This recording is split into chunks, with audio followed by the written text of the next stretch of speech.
hey, thanks for sending your self-assessment. Yeah, no, I went through it, and I have your assessment, and we'll talk through them. Didn't know what would happen. No, well, that's on me. Sorry. No, you should always know.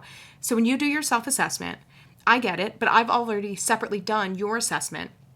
And so the goal today is for me to understand as you go through your assessment, and then you to see where I'm coming from on your assessment that I did, and for you to get that feedback.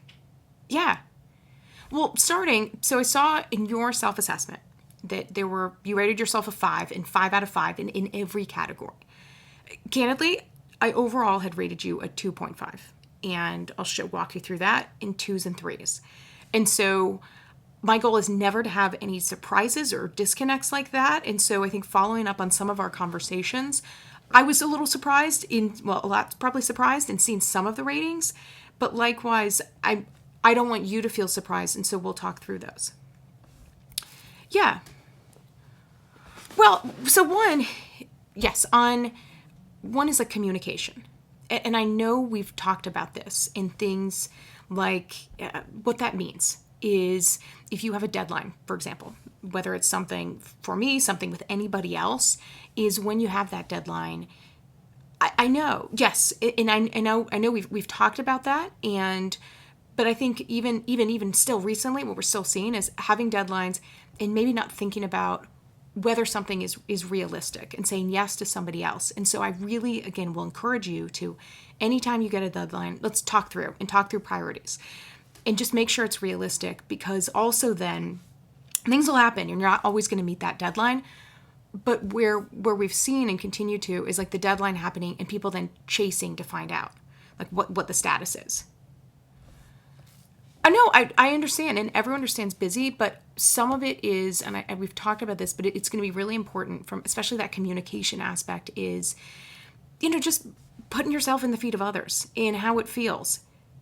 Yes, and I understand that will happen on both sides, but you can't always control what somebody else does, but controlling what you do is thinking about those deadlines, if that's realistic, what we need to prioritize if that's the case. But also from the communication is if you're not getting something done, just letting someone know proactively and doing that as advanced as possible. We can talk about it first. Well, because yes, and so that's happened. Yes, I know. That's how I've learned about some of these is someone ends up CCing me. I don't like no.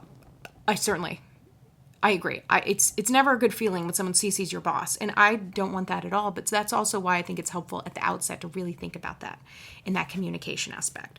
But so in some of that communication, and I think some as well, and we've really just had talked about that even the last couple of weeks of communications where I know that you were frustrated, but sometimes we have to have you may have an initial reaction, but also thinking about that response and saying words like that to a colleague. It's if you're always trying to think about we're all in the same team and we're trying to work things out, and people have stresses, adding more stress or like name calling like that isn't going to be productive. So that's why, candidly, I can't rate you a 5 on that.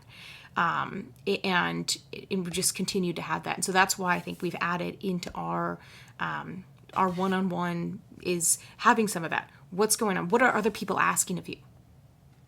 Well, no, because sometimes, ideally, sure, if someone's going to be asking you of something, I'd prefer for them to let me know so I can make sure that, whether it's on your plate, but sometimes people are going to ask you directly.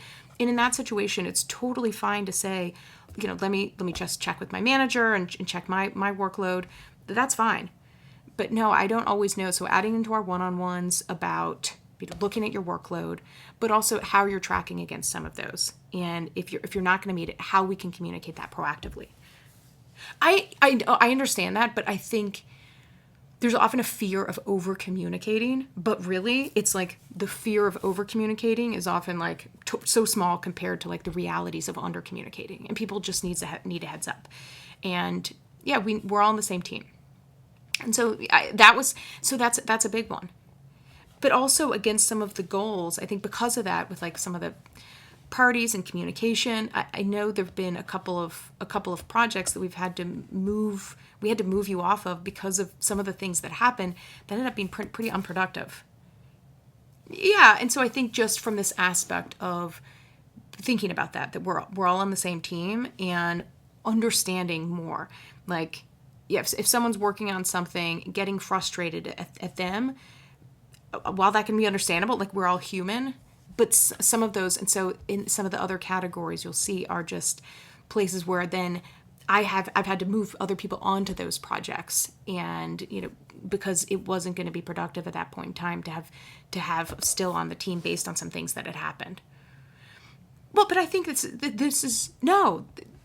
The goal of this review is and I always want it to be consistent. Okay, well, but I think understanding what are next steps moving forward. Like, a 2.5 review, and you want a 5. I mean, it's, we have. No, I don't just have a certain number to give out. I have to look objectively, but it also it wouldn't be fair on me to look at your performance and say, oh, this is 5s across the board. If I definitely think you have it in you to have that, but it wouldn't be fair to you to do that if objectively, and really this is designed to be a continuation of conversations we've had. And that's why I'm happy to talk about some of these specifics so you understand how to move forward. Yeah. Well, that's why I think some of this is like some of the professional goals weren't, because inevitably, and some of it was, I know you saying like you didn't want to be a part of a project, and there's going to be times when there may be things we have to do and it's not our favorite project, we still have to do it. But in that instance, that was going to be a really important goal for you coming on board, and it candidly wasn't productive. And that's why I think having some of these resets. So what to do? Okay, so I think it's really important always to have a plan. Okay, so some of this is thinking about, some of the communications, talking about deadlines, the way you communicate is really like reflecting, like before you're sending a communication, stopping and thinking, okay, if I were to receive this, does it read like the person that's sending this is in a bad mood? And I know, like, yes, because I know sometimes it's a self-test, but just thinking about that and the deadlines and priorities, because where I'd like to see in we kind of already have this plan, but doing it even more is really thinking about, okay, what does that look like? And so I think having some successful plan and restarting some of those relationships, like you get in, there's people I work with, yes, that I've probably would have been shocked to tell you how well we work together now. And yeah, you can always reset those relationships. So some of that I think is helpful.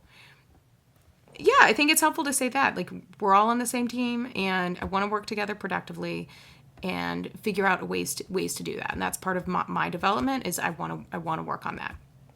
And then thinking about, okay, so in our one-on-ones, we'll talk about things like deadlines, communication, keeping on track, but also it's prioritization. So having a schedule, like how are you blocking things out during the day so you make sure that you have time management and blocking them out. Yeah. No, it can be a great practice to have like periods of time that are blocked out, but that was an issue where then you were blocking out literally your whole calendar and said that you weren't going to take calls from anybody. Everybody had to go by email. And that wasn't going to be productive with everybody else on a project having a call, but that you didn't want to participate. Yeah. So I think, thinking about that. And so if there's a situation you're like, this meeting isn't productive, then we can talk about that.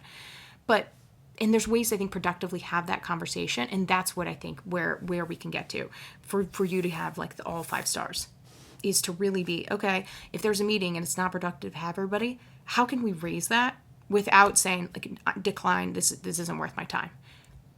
Yeah, I know, yes, that did happen. So yeah, but that's why I am here for you. And so again, planning this out, thinking about your schedule, thinking about time management, but really that communication. So even I think the first thing is just as you're doing things, what would I want to have happen if it were me? And having that as a simple question. Okay.